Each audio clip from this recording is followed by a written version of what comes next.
श्री कृष्ण ने कैसे किया कंस का वध।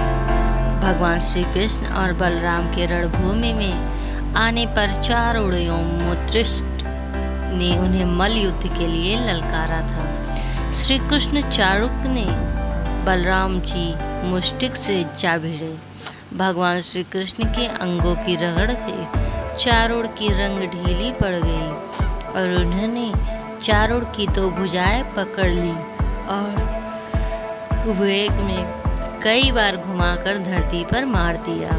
चारों के प्राण निकल गए और वह कटे वृक्ष की भांति गिरकर शांत हो गया। बलराम जी ने मुष्टिक को एक घोंसा जमाया और वह खून उबलता हुआ पृथ्वी पर जा गिरकर मर गया। देखते ही देखते कंस के पांचों प्रमुख पहलवान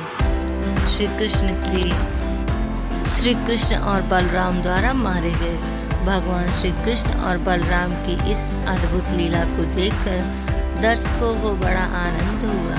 चारों ओर उनकी जय जयकार और प्रशंसा होने लगी, परंतु कंस को इससे बहुत दुख हुआ। वह और भी चिढ़ गया। जब उसके प्रधान पहलवान मारे गए और बचे हुए भाग गए, तब उसने बाजे बंद करवा दिए और कंस ने अपने सेवकों को आज्ञा दी कि वासुदेव के लड़के को बाहर निकाल दो, गोपों का सारा धन छीन लो और नंद को बंदी बना लो तथा वासुदेव देवकी को मार डालो।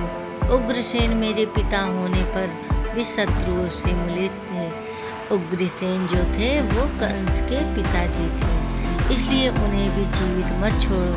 कंस इस प्रकार बढ़ चढ़कर बकवास कर रहा था कि भगवान श्री कृष्ण की फुर्ती से उछलकर उसके मंच पर जा पहुँचे। जब कंस ने देखा कि उसके मृत्यु रूप भगवान श्री कृष्ण उनके सामने आ गए हैं, तब वह भी तलवार लेकर उठ खड़ा हुआ और श्री कृष्ण पर चोट करने के लिए पैतर बदलने लगा। जिस प्रकार गरुड़ सांप को पकड़ लेता है, वैसे ही श्री कृष्ण ने कंस को पकड़ लिया। कंस का मुकुट गिर गया। भगवान ने केस पकड़कर उसे मंच पे धरती पर पटक दिए। फिर श्री कृष्ण स्वयं और उसके ऊपर कूद पड़े। उनके कूदते ही कंस की मृत्यु हो गई। कंस निरंतर शत्रु भाव से ही कृष्ण का चिंतन करने लगे। वह खाते पीते उठते बैठते अपने आमने सामने भगवान श्री कृष्ण को ही देखता था।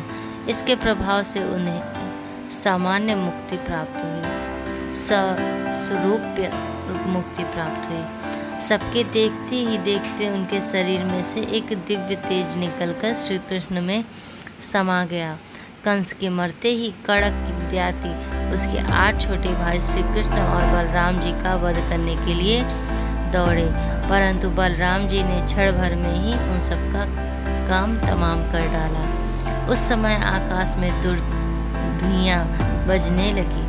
ब्रह्मा, शंकर तथा इंद्र आदि देव बड़े आनंद से भगवान श्री कृष्ण पर पुष्पों की वर्षा कर रहे थे, उनकी स्तुति करने लगे। कंस और उनके भाइयों की स्त्रियां अपने पतियों की मृत्यु पर विलाप करती हुई दिखाई दी।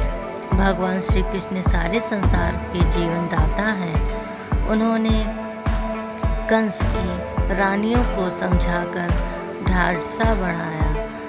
तदनंतर भगवान श्री कृष्ण ने मरने वाले की लोक रीति के अनुसार क्रियाकर्म भी की वे व्यवस्था करवा दी।